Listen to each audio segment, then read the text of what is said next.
Hello friends, तो welcome back to my YouTube channel Raj science classes. मैं प्रिंस राज आप सभी का एक बार फिर से राज साइंस क्लासेस में स्वागत करता हूं। उम्मीद करता हूं कि आप सभी हमारा पीछे का वीडियोस देखे हुएगा। अगर नहीं देखे हमारे पीछे के वीडियोस तो हमारे प्लेलिस्ट में है, वो वीडियोस आप जाकर देख सकते हैं। और जैसा कि आप सभी जानते हैं कि आज फिर हम आप लोगों के बीच क्लास 12th का इंग्लिश, जी बिल्कुल क्लास 12th का जो है इंग्लिश, उसका एक बहुत ही इंपॉर्टेंट चैप्टर लेकर आए हैं हम आप लोगों के बीच, जिसका नाम है मैकिविटी द मिस्ट्री कैट। जी बिल्कुल, मैकिविटी एक कैट का नाम है, एक बिल्ली का नाम है, जिसको मिस्ट्री कैट कहा है, मिस्टीरियस कैट कहा है हमारे लेखक टी.एस. इलियट ने, जो कि मैकिविटी द मिस्ट्री कैट के क्या है, पोएट हैं। चलिए, तो उनके बारे में भी जानेंगे और इस वीडियो में बहुत सारे ऑब्जेक्टिव्स को भी देखेंगे। तो चलिए, हर बार की तरह हम वो नहीं कहेंगे कि सब्सक्राइब कीजिए या नहीं कीजिए, क्योंकि आप लोग तो दूध पीते बच्चे हैं नहीं कि आप लोग को बोला जाएगा और आप लोग कर दीजिएगा। अगर आप लोग को वीडियो अच्छा लगे तो कीजिए, नहीं लगे तो नहीं कीजिए, कोई दिक्कत नहीं। चलिए बढ़ते हैं आगे की ओर। बोल रहा है क्या कि the Waste Land has been composed by, मतलब बोल रहा है क्या कि the Waste Land has been composed by, यानी कि जो ये है, ये जो द वेस्ट लैंड है, ये कंपोज्ड है, ये किसके द्वारा प्रस्तुत किया गया है। ये भी किसी न किसी कविता का नाम होगा, किसी न किसी बुक का नाम होगा, किसी न किसी कुछ का नाम होगा। यहाँ पर कंठस्थ नहीं बता रहा है, लेकिन द वेस्ट लैंड है हैज़ बीन कंपोज्ड बाय, ये किसके द्वारा प्रस्तुत किया गया है भैया? तो ये प्रस्तुत किया गया है हमारे टी.एस. इलियट साहब द्वारा। किनके द्वारा किया गया है? टी.एस. इलियट साहब द्वारा किया गया। तो राइट ऑप्शन आपका ए हो जाएगा। बढ़ते हैं आगे की ओर।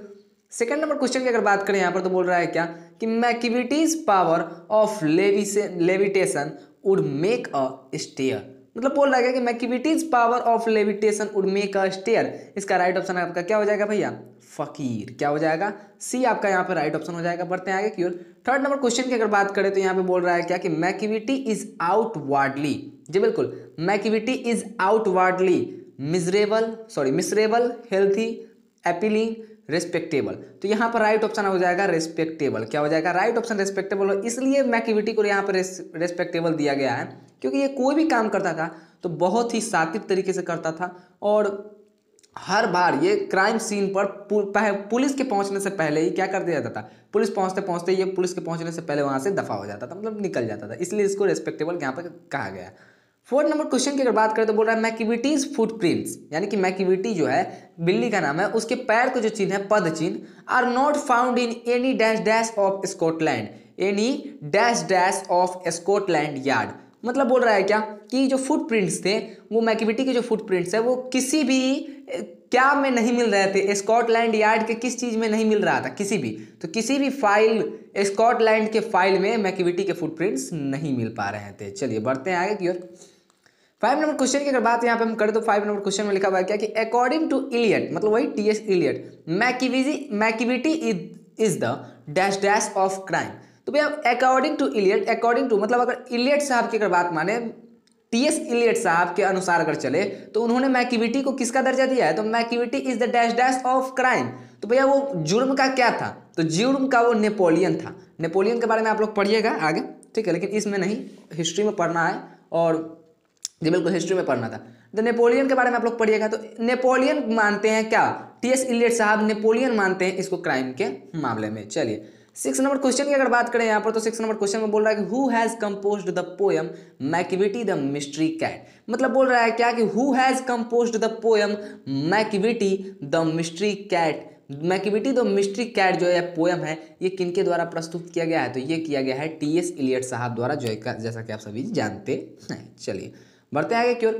7 नंबर क्वेश्चन की अगर बात यहाँ पे हम करें तो 7 नंबर क्वेश्चन में बोल रहे हैं कि इलियट वाज अवॉर्डेड, जी बिल्कुल, Eliot was awarded the Nobel prize for literature in dash dash. TS. Eliot साहब जो थे वो अवॉर्डेड किए गए थे, पुरस्कृत किए गए थे नोबेल प्राइज से, वो भी किस क्षेत्र में? साहित्य के क्षेत्र में। तो कब? तो भैया 1948 में, जी बिल्कुल 1948 में, याद रखिएगा। 8 नंबर अगर क्वेश्चन की अगर बात करें यहाँ पर, तो बोल रहा है क्या कि Eliot belong to dash dash century, मतलब इलियट साहब जो थे, टी.एस. इलियट साहब जो थे, वो किस सेंचुरी से, किस सदी से बिलोंग करते थे भैया? तो वो बिलोंग करते थे 20वीं सदी से बिलोंग करते थे। किस सदी से? 20वीं सदी से। चलिए बढ़ते हैं आगे क्यों।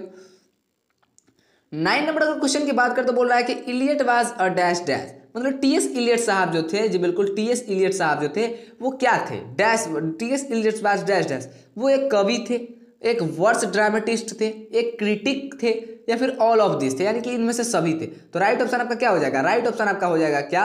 ऑल ऑफ दिस, जी बिल्कुल, ऑल ऑफ दिस क्या हो जाएगा आपका? राइट आंसर हो जाएगा। चलिए बढ़ते हैं आगे की ओर। 10 नंबर अगर क्वेश्चन की अगर बात करें यहाँ पर, तो बोल रहा है 10वां नंबर क्वेश्चन में कि Macavity the mystery cat is a poem. अब भैया ये एक पोयम तो है, लेकिन कैसा पोयम है? मैकिविटी जो मिस्ट्री कैट है, मैकिविटी द मिस्ट्री कैट, ये जो पोयम है वो कैसा पोयम है? ह्यूमोरियस है, डायडेक्टिक है, सैम्बोलिक है, या नन ऑफ दिस है? तो भैया ये इसका राइट ऑप्शन हो जाएगा क्या? ह्यूमोरियस हो जाएगा। क्या है? हिमोरस। क्या होगा? राइट ऑप्शन आपका हो जाएगा हिमोरस। चलिए, तो फर्स्ट ऑप्शन आपका सही हो गया।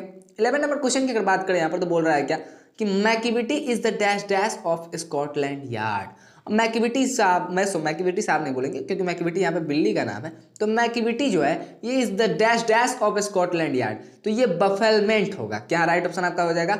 बफेलमेंट ऑफ स्कॉटलैंड यार्ड। तो Macavity is the bafflement of Scotland Yard. चलिए, 12 नंबर क्वेश्चन की अगर बात करें यहाँ पर, तो बोल रहा है Eliot has written the poem.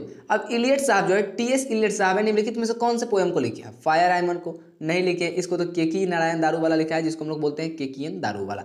Snake को डीएच लॉरेंस ने लिखा है, द सोल्जर को रूपर्ट ब्रूक ने लिखा है। तो मैकिविटी द मिस्ट्री कैट ही तो राइट ऑप्शन होगा। तो राइट ऑप्शन आपका क्या हो जाएगा? मैकिविटी द मिस्ट्री कैट। चलिए, 13 नंबर अगर क्वेश्चन की अगर यहाँ पे हम बात करते हैं, तो बोल रहा है कि dash dash is a master of crime.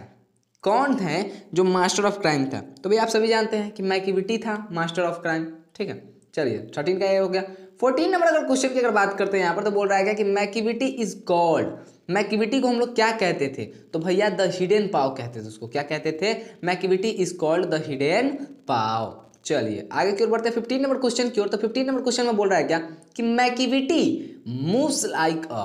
अब मैकिविटी जो चलता था वो कैसे चलता था? वो कैसे गायब हो जाता था वहां से? मूव्स लाइक अ, किसके द्वारा भैया? तो यहाँ पे राइट ऑप्शन बी दिया हुआ, स्नेक।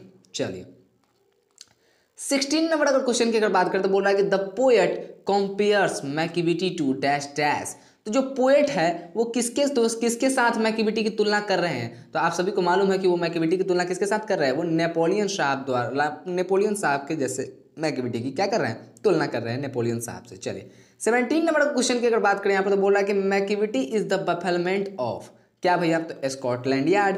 तो Macavity is the bafflement of Scotland Yard. समझ में आया? क्योंकि ये क्वेश्चन ऊपर भी था कि dash dash, sorry, Macavity is the dash dash of Scotland Yard. तो हम लोग लिखे थे क्या कि बफेलमेंट। तो यहाँ पे जब बफेलमेंट दिया हुआ तो कौन गायब है? तो स्कॉटलैंड यार्ड गायब है, तो स्कॉटलैंड यार्ड सही हो जाएगा। चलिए, 18 नंबर अगर क्वेश्चन की अगर बात करते हैं यहाँ पे, बोल रहा है क्या कि dash dash is tall and थीन। कौन था जो लंबा और दुबला था, पतला था? तो भैया वो मैकिविटी था। कौन था?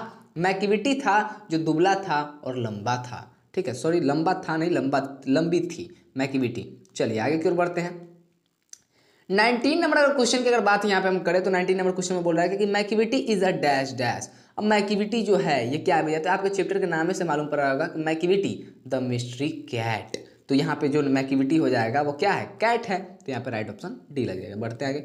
20 नंबर अगर क्वेश्चन की अगर बात करें यहाँ पर, तो बोल रहा है क्या कि Mungojerrie and Griddlebone are also. Mungojerrie and Griddlebone are dash dash. तो आर ऑल्सो क्या थे वो? तो भैया जो मंगोजरी है एंड ग्रिडल बोन है, ये भी एक क्या थे? ये भी दोनों भी क्या थे? बिल्लियां ही थी। चलिए आगे की ओर बढ़ते हैं। 21 नंबर अगर क्वेश्चन की अगर बात करें हम यहाँ पर, तो 21 नंबर क्वेश्चन में बोल रहा है कि Macavity is and dash dash. तो मैकिविटी है वो क्या है? एंड डैश डैश एक आउटलॉ है, क्रिमिनल है, लूटर है, या फिर डिप्लोमेट है। तो राइट ऑप्शन आपका हो जाएगा क्या कि वो आउटलॉ था। मतलब कोई भी काम करता था तो वो लॉ के मुताबिक नहीं करता था। चोरी करना ये लॉ के मुताबिक है क्या?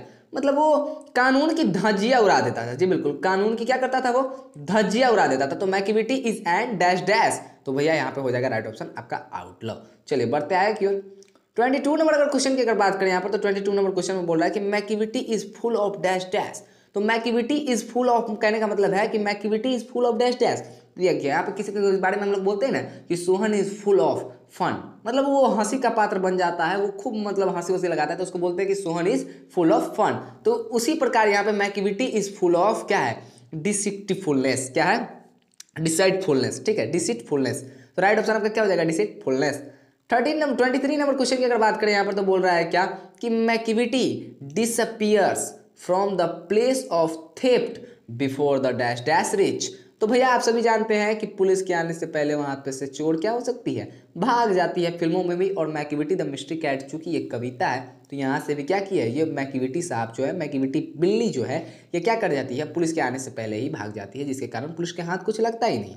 चलिए 24 नंबर क्वेश्चन की अगर बात करें यहाँ पर, तो 24 नंबर क्वेश्चन में बोल रहा है कि his is broken every human law is taken from. ये जो लाइन है he is broken every human law, ये जो लिया गया है ये लाइन, ये टेकन लिया गया कहाँ, sorry, law is taken from, ये कहाँ से लिया गया भैया, तो ये लिया गया है मैकिविटी द मिस्ट्री कैट से। तो राइट ऑप्शन आपका डी हो जाएगा। बढ़ते हैं आगे। क्यों 25 नंबर अगर क्वेश्चन की अगर बात करें, जी बिल्कुल 25 नंबर क्वेश्चन की, तो बोल रहा है क्या कि and dash and when the foreign office find a treaties gone astray is written by, ये लाइन जो भी है किसके द्वारा लिखा गया भैया, तो ये भी टी.एस. इलियट साहब द्वारा लिखा गया है, क्योंकि मैकिविटी द मिस्ट्री कैट के पोएम में ही ये लाइन आती है। चलिए तो आज के लिए इतना ही।